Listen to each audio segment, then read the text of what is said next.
DVD 2 Panorama do Antigo Testamento, com o reverendo Christopher Garnald Smith. Aula 5. Abraão, Israel, José e Moisés. Agora estamos vendo a vida de Abraão. Nós vimos duas coisas importantes na vida de Abraão. Em primeiro lugar, Abraão confiou em Deus. Ele se inclinava para Deus com a sua fé. Aquilo era o seu relacionamento com Deus. E Deus fez uma aliança com Abraão. E fez promessas para Abraão. E aquilo fazia parte do relacionamento de Deus. Deus fez duas promessas para Abraão. Ele disse que você terá um filho próprio, ainda que agora você é um homem velho e a sua esposa está velha. E em segundo, os teus descendentes vão herdar esta terra. E Abraão confiava no Senhor. Mas anos e anos se passaram e ele continuava sem filho. E em Gênesis 16, a esposa de Abraão, Sara, fez uma sugestão. Ela disse: o Senhor te prometeu um filho. Mas ele, na verdade, não estava falando de mim. Ele falou: talvez o teu filho tenha que vir através de outra pessoa. E a vida de Abraão foi como uma batalha. Uma batalha entre o relacionamento dele com Deus e a sua cultura. Às vezes, Deus usava a cultura dele para falar com ele. E às vezes, a cultura de Abraão era contra aquilo que Deus estava tentando fazer na vida dele. E foi isto que aconteceu com Sara. Na cultura deles, eles tinham contratos escritos de casamento. E nestes contratos dizia: se a esposa não puder ter filho depois de muitos anos, eles poderiam pegar uma mulher, uma serva, e dar para o marido para que ele tivesse um filho com ela e seria considerado como filho do casal. Mas Deus não mandou ele fazer isso. Isto era a cultura deles. Era parte das leis da Babilônia e do antigo período assírio. E lá na cidade de Nuso, na Mesopotâmia Central. Mas foi de lá da Mesopotâmia que veio Sara e veio Abraão.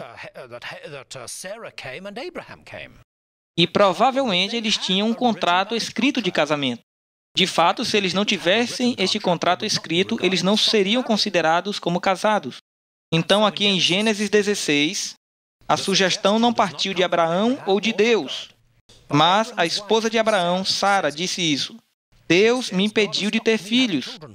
Então vamos fazer aquilo que diz a nossa cultura. Pegue a minha serva egípcia Agar e vamos ter filhos através dela. E aquilo foi a sugestão da própria Sara. E neste caso, Abraão, Sara e Agar seguiram a cultura deles completamente. Então veio um filho. E o resultado foi briga, dissensão entre a família e o povo. Deus não pulou em cima de Abraão e começou a julgar Abraão. Mas ele simplesmente disse: este ainda não é o garoto. A sua própria esposa vai te dar um filho. E depois, a sua própria esposa Sara teve um filho, ainda que ela fosse tão velha. Este fato provou que o que Abraão fez antecipadamente não estava no plano de Deus. Deus fez o que ele disse que faria, ainda que levou grande tempo para fazer. E muitas vezes acontece o mesmo na nossa vida, não é?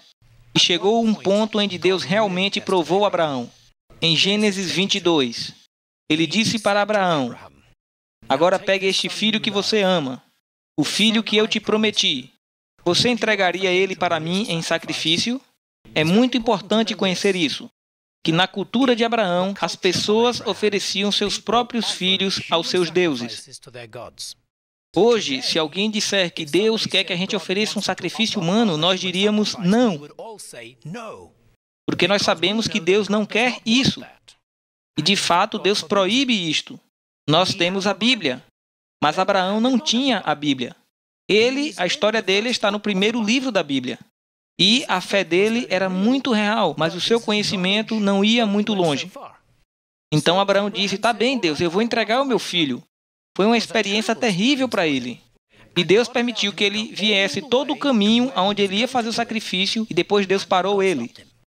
O que foi que Deus fez? Deus estava fazendo duas coisas. Ele estava dizendo: eu quero que você entenda, Abraão, que este é um sacrifício que eu não quero. Eu não sou como os deuses pagãos. Mas a outra coisa foi isso. Eu quero que você me coloque primeiro em sua vida, até mesmo antes do seu filho.